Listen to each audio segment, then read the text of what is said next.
அன்புடையர் வணக்கம். ஒரு 6 மாதத்துக்கு முன்னாடி திருநெல்வேலியில் ஒரு ஹாஸ்பிட்டல் வேலையாட்டு போயிருந்தோம்.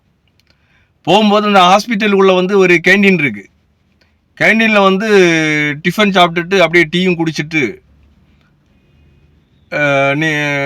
குடிச்சிட்டு அப்படி எந்திரிக்கக்கூடிய டைமில் அந்த சப்ளை பண்ணக்கூடிய ஆள் என்ன செய்தார், தும்முனார்.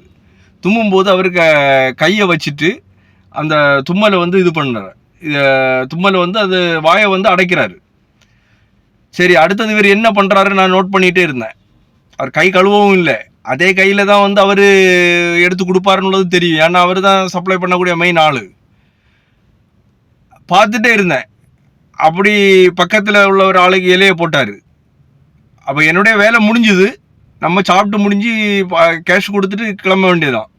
இருந்தாலும் நான் அவர்கிட்ட சொன்னேன், தலைவரை கையை கழுவிட்டு நில்லுங்கன்னு சொன்னேன். அப்போ ஒரு பார்வை பார்த்தாரு. தலைவரை தும்முனீங்க இல்லை, கை வச்சிங்க இல்லை, கையை கழுவிட்டு நில்லுங்கன்னு.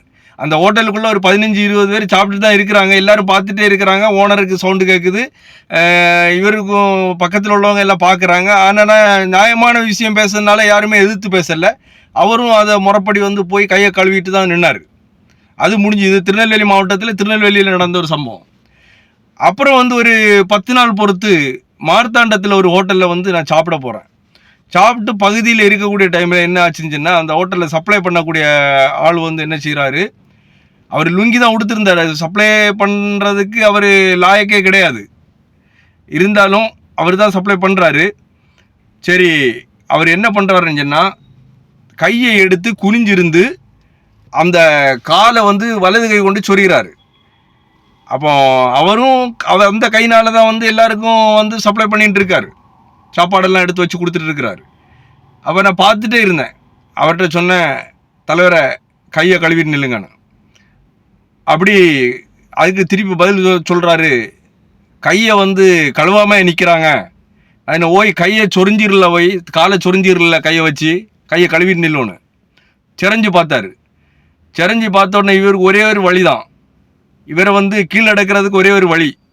எனக்கு தேவையில்லை, இருந்தாலும் எனக்கு ஒரு வடை தேவை இருக்குது, ஒரு வடை எடுத்துகிட்டு வாங்கன்னு சொன்னேன், உள்ளி வடை. அப்போ அந்த சொரிஞ்ச கையினால் உள்ளி வடை எடுத்துகிட்டு வந்தால் வில்லங்க ஆகும்னு அவருக்கு தெரியும். ஓனரெல்லாம் பார்த்துட்டு தான் இருக்காப்புல. இருந்தாலும் ஓனர் ஒன்றுமே பேசலை. இவர் அப்படி ஒரு சிறையில் செறிஞ்சிட்டு கையை கழுவிட்டு போய் உள்ளி வடை எடுத்துகிட்டு வந்தார். அந்த உள்ளி வடையை நான் காக்காவுக்கு தான் போட்டு கொடுத்தேன். இருந்தாலும் அவரை கையை கழுவ வைக்கணும், கழுவிட்டு தான் இன்னொரு ஆளுக்கு அவர் சாப்பாடு எடுத்து கொடுக்கணும்னு சொல்லிட்டு உள்ள ஒரு இதில் தான் நான் அவர்கிட்ட கையை கழுவ சொன்னேன். அவர் முதல்ல கேட்கல. எனக்கு 10 ரூபா நஷ்டம் ஆனாலும், எனக்கு 10 ரூபா போனாலும் பிரச்சனை இல்லை, அவரை கையை கழுவ வைக்கணும்னு சொல்லிட்டு அன்னைக்கு அவர் கையை கழுவ வச்சேன். அதோட திருப்பியும் லைட்டாக சிறைஞ்சு பார்த்துட்டு இருந்தார். ஏன் போய் சிறைஞ்சு பார்க்குறீன்னு கேட்டேன். இது எதுக்கு சொல்கிறேன்னு சொன்னால், இந்த மாதிரி விஷயங்கள் தொழிலாளிகள் செய்யும்போது இது பாதிக்கப்படுறது வியாபாரம் பாதிக்கப்படும். இப்போ நான் அந்த கடையில் அதுக்கப்புறம் மார்த்தாண்டம் போனால் அந்த கடைக்கு சாப்பிட்றது போகிறதே கிடையாது. இதே மாதிரி 10 பேர் போகாமல் இருந்தாங்கன்னா ஓனருக்கு தான் பாதிக்கும். இது ஓனருக்கு தெரிய போகிறது இல்லை இந்த விஷயம். அதனால அந்த ஓனருக்கு நம்பரு இல்லைன்னா மேனேஜ்மெண்ட்டுக்கு நம்பரை வாங்கிட்டு இந்த மாதிரி விஷயங்கள் ஏதாவது கம்ப்ளைண்ட் இருந்ததுன்னா நம்ம சொன்னோன்னு சொன்னால், ஏன்னா ஒரு ஓனர் ஒரு கடை எடுத்து நடத்துகிறாருன்னு சொன்னால், ஒரு கடையை துவங்குறாருன்னு சொன்னால் எவ்வளோ சிரமம், எவ்வளோ பணச்செலவு. அதை வியாபாரம் நடத்தணும்னு சொன்னால் தொழிலாளிகளுடைய கையில் தான் இருக்குது. அவங்க இந்த மாதிரி சொரிஞ்சி எடுத்து க்ளீன் இல்லாமல் ஒரு சுத்தம் இல்லாமல் இருந்தாங்கன்னு சொன்னால் கஸ்டமர் வரக்கூடிய கஸ்டமர் அடுத்த வாட்டி போக மாட்டாங்க. இப்போ நான் அவரை கழுவ வச்சேன். ஒரு வடை எடுத்துகிட்டு சொன்னேன், வடை எடுத்துகிட்டு வந்தார், கையை கழுவுனார். கையை கழுவாமல் வடை எடுத்துகிட்டு வந்தாருன்னா திருப்பி நான் கேட்பேன் அவர்கிட்ட. இல்லைன்னு சொன்னால் நம்ம இந்த அடுத்த நடவடிக்கைக்கு நம்ம போவோம், சட்ட நடவடிக்கை. அதனால இது முதலாளியுடைய வியாபாரத்தை பாதிக்கக்கூடிய விஷயம். எதுவாக இருந்தாலும் முதலாளிகளுடைய நம்பரை வாங்கி எந்த கம்ப்ளைண்ட்டாக இருந்தாலும் தொழிலாளிகள் இந்த மாதிரி பண்ணுறாங்கன்னு சொன்னால் அவங்களுக்கு சொல்லி கொடுத்து அவங்களுக்கு உதவ பார்க்கணும்.